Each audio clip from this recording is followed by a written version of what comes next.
Baddeessaa gabaa laga Baddeessaa gabaa laga yaadamee goosuu lagalee manii yaadamee goosuu lagalee manii lakkii narraa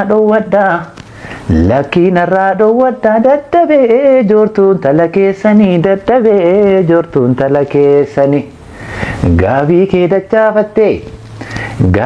dachaafattee yaadamee maal akkana boonuuni yaantalee maal akkana boonuuni sanyoo durattuu qabdoo durattuu qabda yaantalee maal akkana kooruuni yaantalee maal akkana boonuuni. Ashama harka fuunee akkam turtu kabajamtoota daawwattoota horni miidhaa kun qophii keenya addaa keessumaa haala tokko keessumaa artistoota dabalatee akkasumas immoo namoota siyaasa dabalatee haala garaagaraatiin qophii isiniif dhiyeessaa turuun keenya ni yaadatama. Qophii keenya addaa irratti weellisaa tokko qabadhee dhufeen jira. Weellisaan kun keessumaa quuqama saba isaatiif qabu karaa sirbaaf karaa geerarsaa fi akkasumas kan uummata Oromoof dubbachaa yookaan sagalee ta'aa ture tokko qabadhee isiniif dhiyaadheen jira. Qophii kana qopheessuun hanga xumuraatti si waliin kan turu Allalisaa Dhaabati. Egaa gara horni miidhaatti waan dhufteef baga nagaan dhufte. Baga nagaan eegdee galatoo nagaa. Sitti toleera.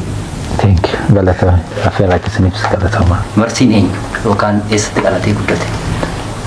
Marsiin ilma Oromooti kan dhalate Macca keessaa Horroo Guduruu ana Abbaa Coommanii naannoo magaalaa Fincaa'aa kan baadiyyaa Jareedhamtu dhaladhee guddadhe. Sadarkaa tokkoffaa lammaffaa barumsa achumatti baradhee 12 digirii Baardaarii xumure maastarsa kiyya immoo Finfinneerraa MBA jechuudha. Finfinneerraan xumure akkasi. Ati weellisaadha akkasumas dargaggeessa ati keessatti yeroo muraasa dabarsee kana keessatti morma eegee guddaa taphatedha. Sirboota garaagaraa sirbuunis akkasumas immoo sirboota namoota gara biraa keessa yookaan immoo weellistoota Oromoo keessattis jalaa qabuutiin namoota baay'ee keessattis argeen ture. Marsiin yeroo ammaa kana maalirra jira? Artii keessa jira moo akkam? Artiin uumamadhaas keessa jira. Artiin gaafas keessa jiru immoo atis aartii keessa jirta. Artiin na keessa jira. Anis aartii ma keessa jira. Waluma keessa jirra jechuudha. Hojii iddoo harkaan qaba. Ittuma jira jechuu barbaadeen. Artiin egaa uummata Oromooti. Artistii fi artiin egaa kan uummata Oromooti. Artistii fi uummanni Oromoo yeroo ammaa kana akkam hariiroon isaanii? Artistii fi uummanni Oromoo hariiroo gaarii qabu jedhee yaada. Artii fi uummanni Oromoo hariiroo gaarii qabu jedhee yaada. Keessumaa gama muuziqaatiin uummanni Oromoo gama siyaasa quuqqaa garaasaa jiru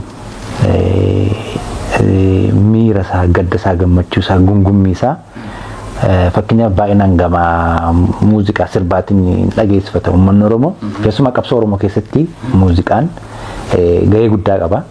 Oromoon kaleessa qabsootti ture. Har'as qabsootti jira. Kana keessatti iddoo muuziqaan gahee qabaate uummanni Oromoo fi aartiin walirraa adda bahee hin beeku jechuudha. Durumaa qabee har'a akkanaa miti. Duru garuu dukkanaa kana keessallee uummanni Oromoo fi artistiin walirraa adda bahee hin beeku. Waluma keessa jira jechuu barbaade. Artiin Oromoo kun yeroo ammaa kana sadarkaa maalirra moo jira? Artiin Oromoo sa'aatii kanatti dhugaa dubbachuuf akka ilaalcha kiyyaatti akka lama jira jedhee yaada. Akka lama jira jechuun akka gaariis jira akka gaariis hin jiru jedha. Maaliif akka gaarii hin jira jedha beekta? Namoonni dandeettii qaban, namoonni kenna adda addaa qaban haa dhokatan illee malee amma kana abdiin sitti horu jira. Uummanni Oromoo kun aadaa bal'aa qaba. Weellisaan baay'ataa jira, barreessaan baay'ataa jira, diraamaa hirmaattonni baay'ataa jiru. Karaa kana gaafa laaltu abdiin natti hora tokko jedhe. Gama biraan immoo wanta abdiin natti hin horre yoo jiraate immoo namoonni hedduun dhugaasitti waan maal qabaniif qofa kan sirbantu jira. Waan horii qabaniif qofa waan sirbaniif jira. Akkuma kana waan horii qabaniif qofa kan barreessantu jira. Kan taatoo ta'anii hirmaatantu jira. Kun immoo gaafa si yaachisu aartii kaleessa Usmaayyoo Musaan fa'a, Eebbisaa Addunyaan fa'a, Dooktar Kabaja Alii Birraan fa'a akkasuma jiru Dooktar Tsaggaayee Gabramadiin barreessaa Tsaggaayee Gabramadiin fa'a. Namoonni kana duras turan aarsaa uummata Oromoo aartii Oromoo guddisuu fi irratti aarsaa kana kaffalanii namoonni har'a maallaqa waan qabaniif qofa maallaqa waan qabanii qofa kan kitaaba barreessan even namoota qubee barreessuu danda'anii fa'aa kitaaba barreessuu eegalee booda kana jechuudha dhugaa simuuf namoonni seenaa isaanii fa'aa kitaabatti barreessanii yeroo ogbarruu Oromoo keessatti galmeessuuf yaalan fa'aa argita gaafa kana laaltu abdii wayisitti kutachiisaa moor garuu fuuldurri aartii Oromoo gaarii akka ta'u abdiin qaba. Kanuma sinjana of kurti. Artistoonni egaa akkuma biyyattii artistoonni hedduun yookaan immoo yeroo dheeraa booda keessumaa erga mootummaan kun aangoon qabatiin dura artistoonni hedduun sirba warraaqsaallee sirbuutiin ni beekamu. Yeroo ammaa kana artistoonni hedduun callisanii sababiin isaa maali? Sababii qaala'insa jireenya yookaan immoo sababii diinagdeedha moo mootummaa kana sodaatanii moo maal rakkoon kan uummata isaaniif sagalee ta'uu didan? Akkuma ta'etti namni hedduun calliseera garuu maaliif akka callisanii isaantu beeka. Tilmaami wanaan jette garuu akkuma ta'etti namoonni faayinaansaalii socho'uu qabu hojii aartii gaafa hojjettu waa hedduu si gaafata. Namoonni rakkoo gargaarsaa yookaan rakkoo faayinaansaalii qabanii manatti ugguraman jiraachuu malu. Akkuma kana ammoo namoonni callisan kun immoo waan gaarii qabatanii gadi ba'uufis kan callisan jiraachuu malu. Faallaa kana ammoo namootumti siyaasa amma jiru kanaan ugguramanii sodaatanii haa ta'u yookaan faayidaa adda addaa haa ta'u goyyomsamanii haa ta'u bitaman jechuun rakkisa dhala namaa waan ta'eef dhalli namaa bitaman uggurama jedhanii amanu namoonni faayidaa adda addaan goyyomsamanii manatti akka callisanii ta'an godhaman jiraachuu danda'u. Nuyi garuu kana keessa hin jirru waan dandeenyu yaalaatuma jirra dhiibaatuma jirra rabbi immoo nu gargaara. Egaa gaaffii keenyatti dhufee jira egaa kabajamtoota daawwattoota Horn Miidiyaa marsi ati dargaggeessa Oromooti namni tokko Oromiyaan siif maal siin jedhe maal jettee ibsita? Oromiyaan anaa fi eenyummaadha namummaadha biyyadha anaaf Oromiyaan kanuma waan siin jedhe sigaa maaliif eenyummaa keessa aadaa jira eenyummaa keessa eenyummaan jira eenyummaan ta'e eenyummaadha akkasi. Oromiyaa erga biyya jette biyya Oromiyaan anaaf erga jette Itoophiyaan immoo maal garasiif? Gaaffiin keenya galeera maal kaasuu akkati barbaadde amma namoonni hedduu yeroo baay'ee wal falmu waa'ee Itoophiyaa fi Oromiyaa kana. Ani Itoophiyaa akka sirnaatti impaayera wayittan fudhadha jechuun biyyi tokko biyya kan jechiisu ulaagaa guutuu qabdu qabdi. Fakkeenyaaf Oromiyaa gaafa fudhannu uummanni isaa uummata miiliyoona hamma kana qabeenya inni qabu ni beekta albuuda inni qabu ni beekta haala teessuma lafa isaa ni beekta dhugaan haala inni tokko immoo Itoophiyaan parsantii guddaa sabab sallammii 85 jira dha miti 85 yoo thank you. Oromiyaan qofaa ishee parsantii guddaa kana edda Itoophiyaa irraa qabaatte Oromiyaan kun Itoophiyaan kun waan hunda edda Oromiyaa irraa fudhatte laali waan dubbachuu qabdi. Oromiyaan kennituudha eenyuuf Itoophiyaaf laatti. Inumaa Itoophiyaan Oromiyaa irraa waan fudhachuu qabdu fudhatte edda biyya jedhamte dhimmitti Oromiyaan isheen laattu isheen arjoomtu kun biyyan jedhamne tokko naaf gaaffii biraati kun siyaasa biraa dhiisi. Akkasitti biyyi tokko biyya kan jedhamtu sabaaf sallammiin yoo nagaan keessa jiran yoo walqixxummaa keessa jiran Itoophiyaa keessa kun jira yoo inni kan namni kamuu sidiifuu danda'udha jechuudha. Kanaaf anaaf Oromiyaan biyya eenyummaadha namummaadha adeemti kiyya Itoophiyaan maal yoo naan jette sirna jechuun hin danda'a empaayeras jechuun hin danda'a. Egaa kabajamtoota daawwattoota Horn Miidiyaa qophii keenyatti irraa bohaaraa akkasumas immoo irraa barachaa akka jirtan abdii guddaa qabna. Marsi sirba kee keessaa kan ani baay'ee jaalladhu dinqisiifadhu sirba shimala abbaa koo sana keessaa akkasuma uummata keenyaaf daawwattoota Horn Miidiyaa otoo irraa sirbite sagaleeti. Okay. Shimala abbaa koo arooressa jennaan ammuuree sararee sanyiin koo leenca abbaan koo kormaa alagaan nannaaltu nam mormaa jedha. Egaa kabajamtoota daawwattoota Horn Miidiyaa turtiin keenya weellisaa Marsi Abboomaa waliin turtii gaarii akka taasisaa jiru isinis argaa jirtu jechuudha. Akkasumas itti bashannanaa akkasumas immoo quuqama Oromoo walii keessa dubbachaa uummata Oromoo baruu barsiisuudhaan kan jedhamu waliin turtii taasifna. Isinis daawwattoonni Horn Miidiyaa hanga xumura qophii kootti na waliin turan affeerraa kooti. Hayyee Marsi Oromiyaan erga biyya siif ta'e Itoophiyaan immoo akka quuqama Oromoo akkasumas immoo sabni biyya keenya Itoophiyaa keessa jirudha. Uummata bal'aa akka ta'ee fi sabab sablammii Itoophiyaa keessa yommuu sabab sablammii 85 ol jedhameeti yaadama. Egaa Oromiyaa kaasuu keenya hin hafneeti. Oromiyaa keessatti yeroo ammaa kana taateen ta'aa jiru kan akkamitti ilaalta? Oromiyaa keessa taateen ta'aa jiru taatee ulfaataa fi sukkanneessaa. Oromoon jaarraa hedduu dura argaa rakkoo gidiraa argaa tura jedhamee odeeffamu akka seenaatti arginu jira. Akka tilmaama kootti immoo jaarraa kamuu keessatti sirna kamuu keessatti dhiittaa bittaa kamuu keessatti Oromoon rakkoo argee hin beekne argaa jira. Keessummeessaa jira. Kanaaf Oromoon amma gidiraa keessa jira. Waraana keessa jira. Hongee keessa jira. Dhukkuba adda addaa saaxilamaa jira. Kanaaf Oromoon ammatti akka gaarii hin jirru akka gaarii hin jiru. Garuu fuuldurri keenya gaarii akka ta'u immoo abdiin qaba. Oromiyaa keessatti taateen raawwatamaa jiru gaa hunduma keenya akka wal nuun gaafachiisnedha. Kanuma irratti akka dubbachuu barbaade malee keessumaa Oromiyaa keessatti bakkeewwan garaagaraatti hongee dabalate akkasumas immoo gaa buqqaatiin garaagaraallee faallaa kanaa immoo gaa keessumaa warreen saba garbiraa abashoota dabalatee fi abashoota irra darbeeran gaa TPLF fi Eertiraallee dabalatee gaa mootummaan amma aangoorra jiru kun akka inni Oromoo fayyade tokkotti yookaan immoo akka inni Oromoo hojjetu tokkotti yeroo isaan kusheedhanillee uummata miiliyoonaan lakkaa'amu yeroo isaan arrabsaa turan argaate turteetta jedhee yaada. Egaa hariiroon uummata Oromoo fi mootummaan aangoorra jiru kun dhuguma walitti dhufeenya qabu jirre kun jettee yaadda? Mootummaan kuniif uummanni Oromoo hariiroo tokkotu qaban. Uummanni Oromoo uummatadha. Uummata eenyummaa isaa beekudha. Uummata daangaa qabudha. Uummata safuuf safeeffata qabudha. Uummata har'a sirni gadaa halaafatu malee uummata sirna itti wal bulchaa turedha jechuudha. Kuni maali? Kuni uummata Oromooti. Warri amma aangoorra jiran kun immoo sirna jechuudha. Jalqaba gaafa eegalu uummanniif sirni garaagari. Uummanni Oromoo tokkoof tokkitti wanti inni mootummaa kana wajjin wal qabsiisu hin jiru jechuudha. Garuu namootatti fakkaachuu danda'a. Maaliif namoota fakkaata yoo ta'e aktii isaan maqaa Oromootiin godhan yakkawwan isaan maqaa Oromootiin dalagan afaan Oromoo dubbachaa nama ajjeesu yoo ta'e mootummaa Oromoo jechisiisu. Sumaan yoo gaaffii bal'istee akka tanaa dubbattu keessumaa yeroo ammaa kana gara mootummaan Oromoo erga deeme kana keessatti Finfinnee dabalatee bakkeewwan garaagaraatti uummata ukkaamsuun kun qarshii gaafachuun kuni Oromoon kun baala gizeedha jedhama. Dhuguma Oromoon kun baala gizeedha. Oromoon fayyadameera. Oromoon sirna kanarraa waan fayyadamee fi waan dhabe jennee yookaan natti fakkaata gaarii ta'ee yaada jechuun tokkoffaa Oromoon sirna kanarraa waan inni fayyadame tokkotu hin jiru yoo maqaa taate malee jechuudha.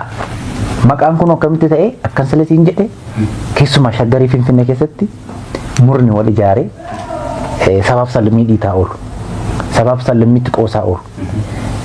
Maqaa Oromootiin muuziqaa Oromoo dhaggeeffachaa afaan Oromoo dubbachaa yakka murnoonni kun dalagan fudhanii mootummaa Oromooti jedhanii aktii godhu abashoonni kan ani kana isaaniittis murteessu maaliif namoota maqaa Oromoo sochootu yakkeewwan kana dalaga asirraa maal arganne maqaa arganne jechuudha. Kabiraa immoo Oromoon waa inni dhabe sirna kana keessatti keessumaa bara mootummaa ammaa kana keessa waan Oromoon dhabe safuusaa dhabe sirna isaa dhabe eenyummaa isaa dhabe qeesaarra jiraachuu dadhabe akka horiitti qalame salphifame abbootii gadaatti dhabe xiqqaaf guddaan itti salphifame Oromoon sirna ammaa kana keessa warreen kana dhabe.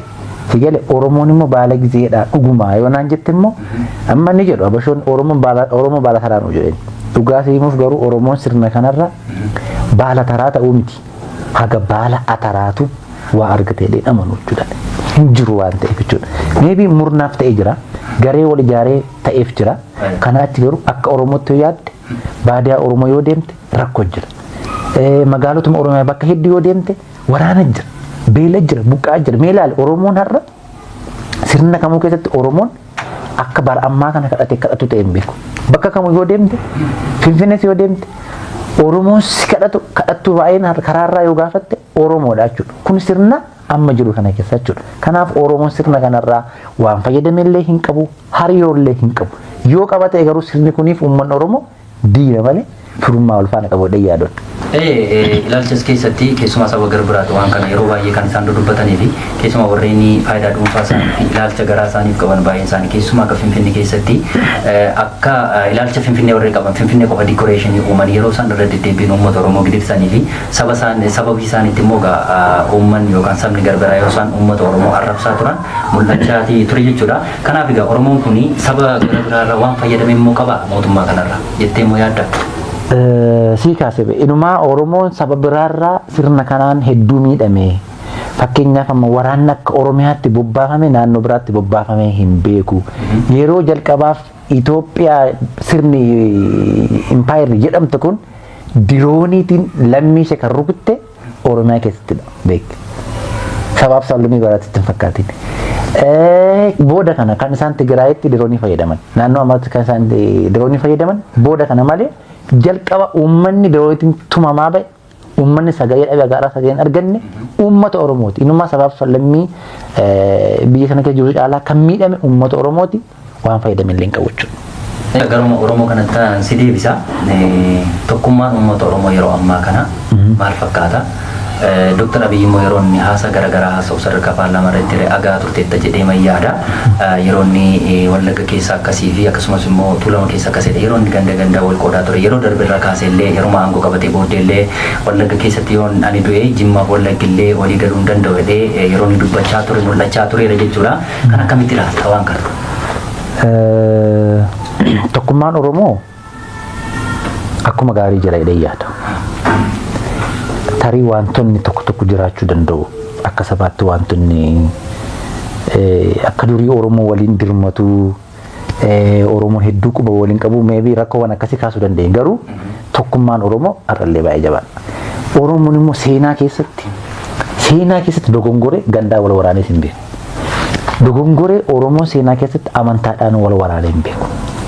Dogongore Oromoo seenaa keessatti lagni kanaa achi kan Oromoo akkasiiti. Lagni kana asii kan Oromoo kiyyaa natti hin ce'in bishaan koo waraabbatiin jedhee wal waraanee hin beeku seenaa keessatti jechuudha.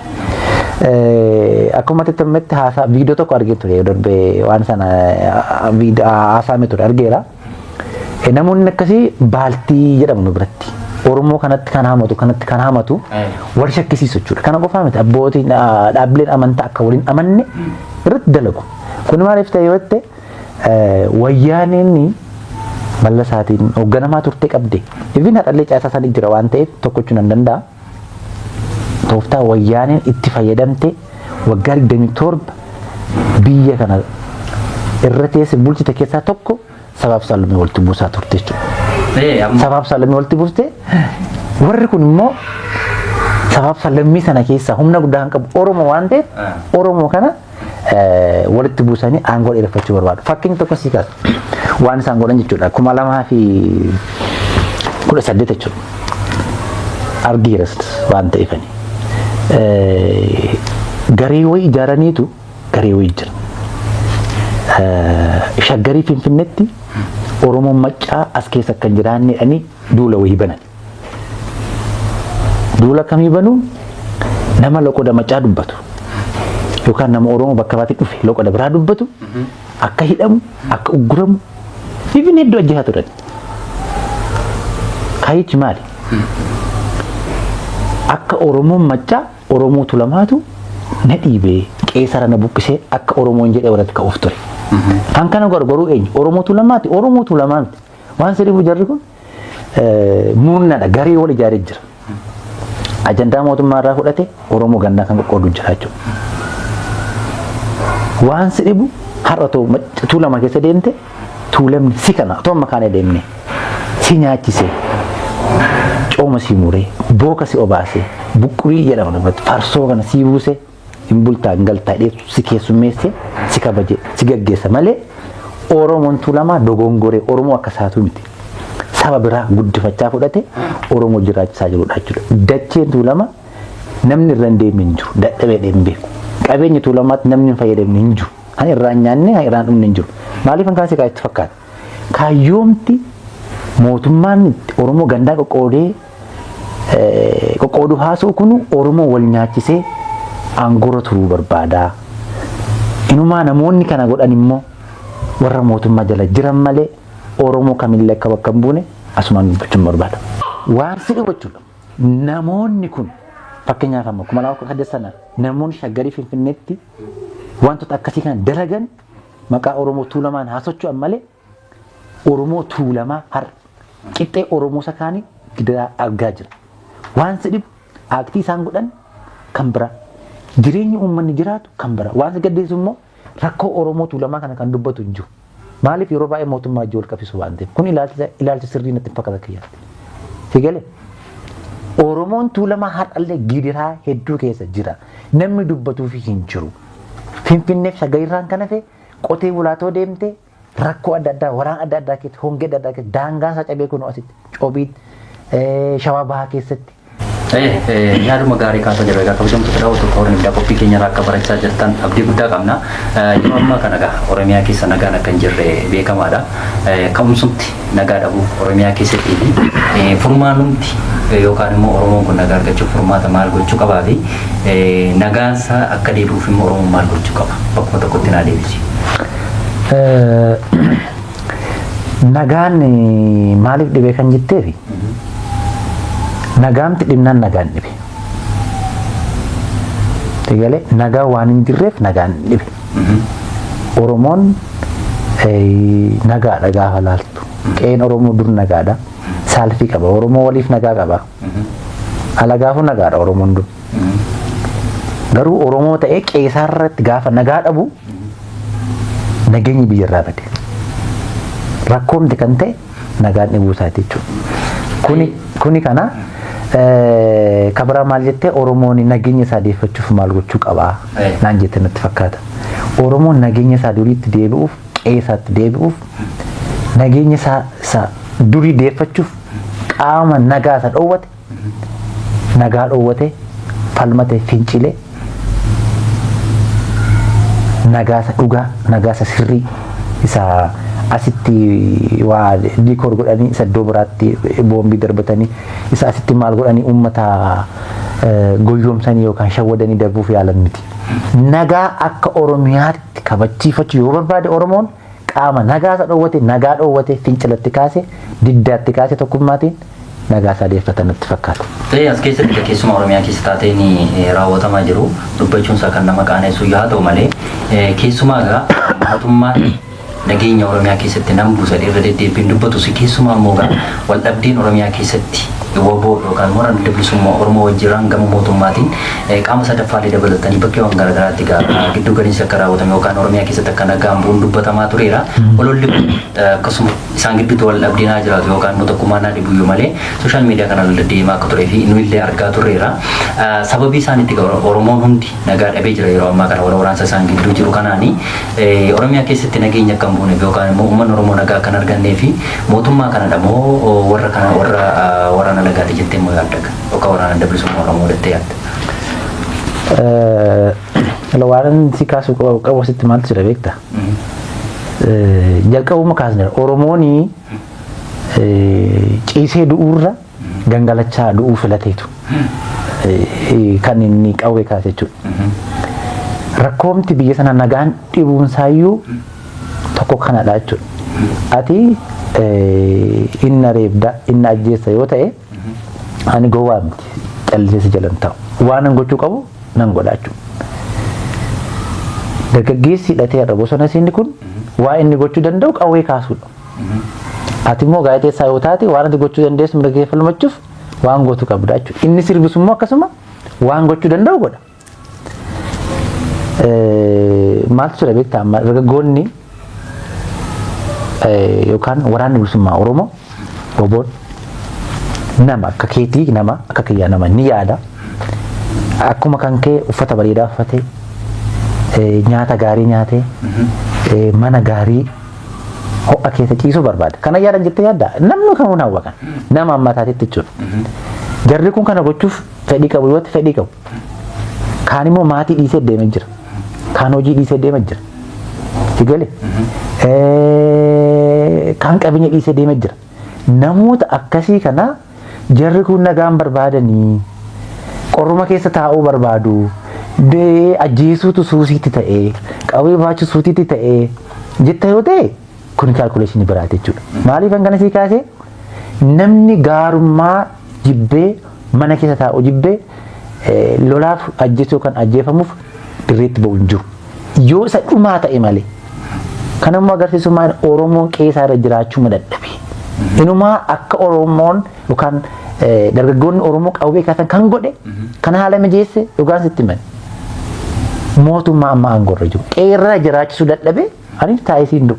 Kanaaf kan nagaa dhowwatee uummata kana sirna kana mootummaa eewaa humna rakkisa kana sin jedha.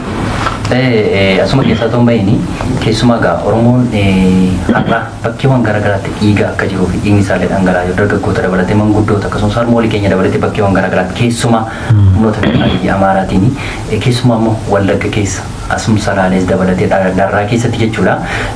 Bakkeewwan garaagaraatti dhiigni uummata Oromoo dhangala'u kana mootummaan otoo arguu yookaan mootummaan amma aangoorra jiru otoo beeku keessumaa taateen kuni taateen finxaaleeyyiin Amaaraa uummata Oromoo buqqistu kuni keessumaa waggoota 7 asitti erga mootummaan kun aangoo qabatee akka ta'e beekamaadha. Kanaaf ilaalchi mootummaa kun uummata Oromoof qabu. Keessumaa immoo uummata Oromoo akka inni kabajamuuf daangaansa akka kabajamuu fi mootummaan kun dhuguuf finxaaleeyyii Amaaraa kana uummata Oromoo irra tasgabbeessu yookaan immoo irraatii adabuu dadhabe immoo mootummaan kunii fi finxaaleeyyiin Amaaraa kun walitti dhufeenya qabu immoo jettee yaadda? Gaaffii baay'inaan gaafatte gaazeximuu fi walitti dhufeenya qabu waan jette kuni namni biyya tokko bulchuu yookaan paartii tokkos hoogganu sadarkaa paarlaamaatti sadarkaa guddaa jedhame waamuu biyya kana keessatti isarratti kaasee dhageessetta faannooni yaagar kuraatnoo nageem yoo waaggaal ምናምን jedhe gaafa dubbatu agarsiisa beekamtii walii kennan yeroo jechuudha. Thank you. Beekamtii walii kennanii namoonni akkasii wal faana hojjetu yoo ta'e wal faana hojjetu gaafiin hawaasummaa irraa hubachuu dandeenya. Mootummaan maaliif immoo daangaa Oromiyaa hin kabachiisu? Maaliif lammiilee isaaf hin birmatu? Kanaan jette immoo tokkoffaa jarri achuma waa'ee immoo Oromoo waan beekan natti hin fakkaatan. Hamma Oromoos waan beekan natti hin fakkaatan dhugaa dubbachuuf. Eenyummaa Oromoos daangaa Oromoos waan beekan natti hin fakkaatan. Ejjennoo Oromoos gaaffii Oromoos waan beekan natti hin fakkaatan. Garuu yoo beeku ta'e garuu maaf callisu yoo naan jette Oromoo sana laaffisu, Oromoo sana dadhabsiisu, Oromoo sana harka micciiru, Oromoo sana qofaa qofaatti baasanii rukutanii qofaa qofaatti funaananii fixuuf kana godhu. Waan sidibu garuu hamma kana godhanii Oromoon sun hin jiidhu, Oromoon sun hin dhumu, Oromoon sun hin badu. Maaliif beektaa? Oromoon kun dhugaa qabatee jira. Qeesarratti du'aa jira Oromoo. Dhaqee ganda namaatti kan du'aa jiru. Otoo hordaa qabatee deemu du'aa jira. Otoo gabaa deemaa jiruutu du'aa jira Oromoon kun. Kanaaf namni dhugaa qabate, sabni dhugaa qabate har'aa qeesaa irratti du'ullee balbala isaatti ilmi isaa ajjeefamee mukatti baatamee sirbamullee sabni kun bor iddoo guddaa ga'a. Uummanni Oromoo bor iddoo guddaa ga'a ni mo'allee rabbillee nu gargaara. Asuma keessaa tun bahin keessumaa qabxii koo gara dhumaatti deemaa jira. Yeroo ammaa kana keessumaa taateen bakkeewwan garaagaraatti Oromiyaa dabalatee akkasumas Tigraay fi Eertiraalee dabalatee dorsinni garaagaraa keessumaa dhagalaanaa jedhame sababii garaagaraatiin keessumaa taateen amma yeroo ammaa Oromiyaa keessatti yookaan guutummaa biyya keenya keessatti raawwatamaa jiru hundumti keenya iyyuu ni agarra. Garuu duumessi gama kaabaa kanaan dhufa jedhamee yaadamu suni keessumaa immoo nama akka nama doorsisu yookaan immoo akka nama sobuutti yeroo isaan dargaggeessa Oromoo warreen ta'an keessumaa warreen eebbifamanii mana jiran dabalatee akkasumas immoo sadarkaa elementarii fi sadarkaa iskuulitti illee dargaggoota humnaan qabanii finxaaleeyyii Amaaraa loltu jedhanii Eertiraan nu loluu fedha yookaan immoo bulguun tokko karaa kaabaa dhufuu fedha muummee ministeera Itoophiyaa yeroo darbe irraa kaasee walgahii garaagaraa gaggeessaa turuun ni yaadatamu. Dargaggeessa yookaan uummata Oromoo wajjiraanii dhuguma waraanni gara kaabaa dhufu kun yookaan duumessi achiin dhufu kuni uummata Oromoo ilaallachuu danda'a yookaan dargaggeessa Oromoof immoo bu'aa maal buusuu danda'a jettee immoo yaadda kan waraanatti geessu. Ani qocolloo kana akka lamatti ilaala. Akka lamatti jechuun tokko siyaasa ta'uu danda'a. Siyaasa jechuun sobanii wal qocolloo bu'aa wayii argachuuf walii waraananii meebii siyaasuma hojjechuuf kana godhanii dhayyaata. Lammaffaa immoo dhuguma akkuma jette duumessi gara kaabaa kuni yoo duumessaa'e roobuun isaa nafu. Yoo roobe immoo lafa jiisuun isaa nafu. Lafa yoo jiise immoo lola'uun isaa nafu. Maybe duumessi kun gaafa roobu cabbis qabaachuu danda'a. Asitti waan ani kakootti hubachuu qabna jedhee yaadu roobni saaroo cabbiinis haabu lolaanis haalolo wanti garaa kaabaa kanaa fi mootummaa kana gidduutti ta'u yoo jiraate karfaffuun isheellee uummata Oromoo akka tokko hin qabne dhaammachuun barbaadan. Maaliif yoo jette kaleessa kan wal afaan nyaachaa ture isaanii mee waan sii kaasa dhugaastiin TPLF gaafa waraaname uummanni Oromoo humnaan isaa ta'u goyoonfamee isaa ta'u dargaggoota hedduutu dhaqee achitti dhume waraana kanarratti. Oromoon sirna amma jiru fedhee TPLF daangaa cehee waraanee fi sirni amma jiru garuu faannoo daangaa ceesise Oromoo ajjeesise Oromoo buqqaasee waan barbaade gooyisaa jira. Nama akkasii si gochuu dhaqee duulii jechuun gaaffii biraati. Tuffiidha dhumaa uummata Oromoo kanaaf. Maaliif Oromoon kan isa dhaqee bakka hedduutti du'eeraa fi isaan immoo har'a kana salphisaa jiru jechuudha. Kana qofaa miti. Eertiraan waraanni Eertiraa Oromiyaa keessatti bakka hedduutti booji'ame. Waboodhaan booji'amee gaafa argamu ragaa hedduu jira. Nama lammii biyya biraa ta'e daangaa keekeetti fidee si ajjeesisa akkasii akkuma seera idil addunyaatti yakka dhabeeki lammii biyya biraa tokko gashite lammii kee waraansuu hin dandeessu. Nama seera idil addunyaa cabsee qeekii irratti nama afaan kee hin beekne nama eenyummaa kee hin beekne fidee si ajjeesise dhaqxee duultaaf yoo ta'e kun dooluu ta'uu natti fakkaata. Asuma waa yaadadhe beektaa duratti daa'ima yeroo ijoollee baadiyyaatti beekna daa'ima taane yeroo warri keenya daa'ima nuti dhufanii gabaafaa deemanii daa'imman ni boosti. Daa'imman kan akka lamatti sossomna. Akka lamatti jechuun tokko meeshaa mana keessaa kana waan akka meeshaa kana walitti guurree walitti rukunnee diikoor goonee ittiin sossomna rukunnee maal goone tokko kanaan sossomna daa'imman san goyoomsine jechuudha. Lammaffaa yoo isheen kanaan boo'uu didde callisuu didde waraabessitti dhufee nyaa'uu adurreensi qabattee iyyaansitti dhufee jennee doorsina jechuudha. Kana keessa daa'imni nama calliste jechuudha. Yookaan diikoor goonee itti hiisiisne waabaa goonee callisiisna yookaan immoo doorsine callisna jechuudha. Amma uummanni Oromoo akkas ta'e jira jechuudha. Yoon ani jiraadhe malee yoo mootummaan kun jiraate malee Oromoon jiraachuu hin danda'u warra jedhuufaa jiraate. Dhuguma Eertiraan diina uummata Oromooti yoo naan jette an akka kootti diina Oromooti. Faannoon diina Oromooti yoo jette diina Oromooti. Sirni amma jiru bilisignaan diina Oromooti yoo jette anaaf sadan isaanii diina uummata Oromooti jechuudha. Oromoon jarreen kana gidduu galee nan lola yoo jedhe kisaaraa malee bu'aa waan argamu natti hin fakkaatu. Ammatti immoo Oromiyaaf maaltu immoo barbaachisa jettee yaaddu? Ammatti Oromiyaaf wanti barbaachisu hidhannoo, fincila, diddaa kanatu barbaachisa jedhee yaada. Mootummaan kun keessumaa gaaffii Oromoo hedduu isaa deebiseera. Kanaaf muraasa jedhee yeroo garaagaraatti dubbachaa jiru ni mul'ata. Hanga ammaatti dhuguma gaaffiin Oromoo kun deebi'eera. Gaaffiin Oromoo immoo maal fadha? Gaaffiin Oromoo kaleessa gaaffii abbaa biyyummaati. Inuma gaaffiin Oromoo deebi'u miti. Gaaffiin Oromoo amma baay'ate iyyuu beeki. Kan durii caala. Kaleessa gaaffiin Oromoo gaaffii abbaa biyyummaati. Gaaffii eenyummaati. Gaaffii walabummaati. Gaaffii bilisummaati.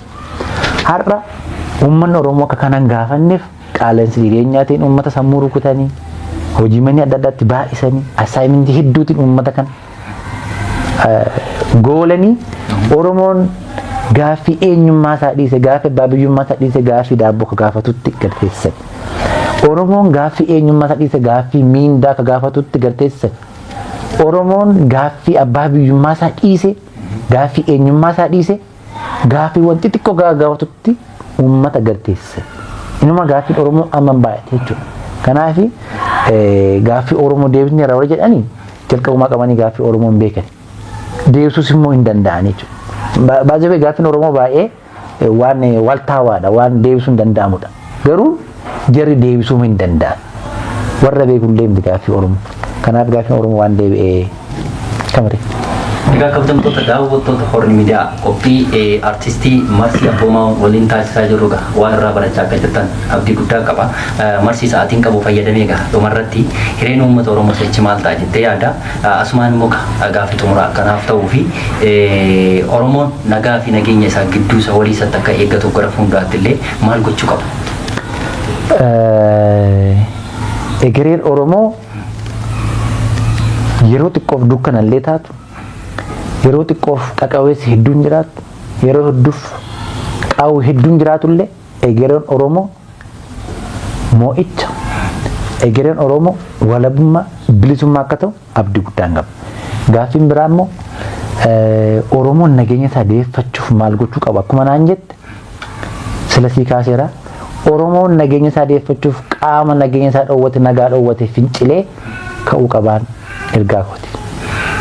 Egaa kabajamtoota daawwattoota Horni Miidiyaa qophiin guyyaarraa qophii addaa irratti Horni Miidiyaa irratti immoo artistii Marsii Abboomaa waliin taasisnee kan hangammaatti daawwataa turtan ture. Qophii kana qopheessuun si waliin kan ture Halala Isaa Dhaabaati. Isinis daawwattoonni Horni Miidiyaa hanga xumura qophii keenyaatti nu waliin waan turtaniif galanni keessan bilisummaadha. Marsii atis gama keetiin daawwattoota Horni Miidiyaa kabajee unuunis kabajee istiidiyoo keenyatti argamtee uummata miliyoonaa yookaan immoo uummata bal'aa miliyoonaan lakkaa'amu kana kabajee gaaffii uummata Oromoo akkasumas immoo quuqama uummata keef qabu. Dhumarratti sirba artistoota Oromoo keessaa kan keessaa tokko kan nama biraa uummata daawwattoota Horni Miidiyaa akkasumas immoo uummata saba bal'aatiin gargar ba'an. Biyya malee kabaja waan qabu namuu hin callisii yoo mirgi kee sarbamu. Abbaatu booroo dhaabbata hordee malaan nu sossobaa jirti sobde nu gamee dubbiin irra dhibaa dhiisiin booda nu dhibaa.